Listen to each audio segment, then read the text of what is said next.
The Dogon dwell in the central plateau region of Bandiagara. Their knowledge is centuries old, and their priests have been sharing it with chosen individuals only. In the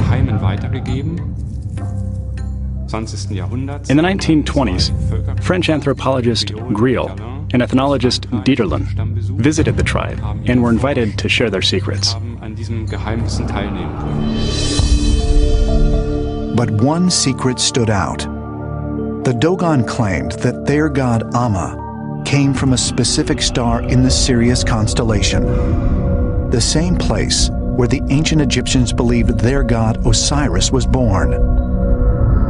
This star, which modern astronomers refer to as Sirius B, the Dogon called Potolo. But what baffles experts is that the star is so far from Earth, it's impossible to see with the naked eye. I was very intrigued by this, by the way. I mean, the Dogons should not have known about the existence of this star. Sirius is the second nearest star from our solar system. It's 8 light years away. In fact, it's not even visible with standard telescopes. It was first seen, literally seen, and photographed in the 1970s. Modern science has corroborated that Sirius B does indeed exist. Problem is, the Dogon knew about this before modern science corroborated it. I mean, that's spooky. Measurements taken with the Hubble telescope in 2003 have confirmed that Sirius B is what's known as a white dwarf, or a partially burnt-out star with extremely dense mass. Although it is smaller in size than Earth, it's estimated to weigh 8 times as much as our Sun. But how did the Dogon acquire this ancient knowledge of astronomy that seems to be centuries more advanced than that of modern science? The mystery is, how did this story get passed on down generations? If the story came from a time before astronomers knew there was a companion star to Sirius, which can't be seen with the human eye. This is the Dogon symbol for Sirius. When you move it around, you can see an orbit around the center, marked by Sirius A. Sirius B circles around it, so it is a circular system. This sign is practically an astronomical model that the Dogon could not have invented because only Sirius A is visible. Sirius B and C are invisible. However, their description of the orbit is correct.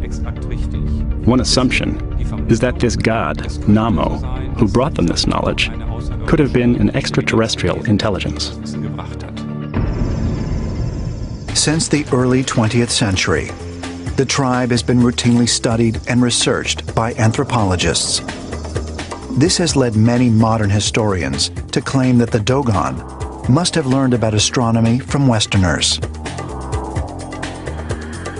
The Dogon mythology is so fluid that when science confirmed something that they might have believed in antiquity, it might have just been sheer coincidence, or it could have been a conflation. That is, they heard, because it's an oral culture and because the mythology is so fluid, they heard something that someone said about this star in relation to another star, and they just grafted that into their mythology. They grafted that into their religion, and then when some reporter, some subsequent reporter comes along and says, "What do you believe?" they say, "Well, we've thought this for millions of years." When critics suggest that this knowledge was given to them by modern ethnologists, that's simply incorrect, because we know that this story goes back hundreds of years earlier than any modern ethnologist ever went there. If it were ever proven that all this information is exactly correct, including the parts that are still being studied by astronomers, this would mean that the Earth had visitors from outer space in prehistoric times. Either they inherited that knowledge, and the question is from where? From a previous civilization, or from some sort of extraterrestrial civilization, or it's a coincidence. In my view, it is not a coincidence. If the Dogon people really possessed this advanced astronomical knowledge, were their legends based on real events?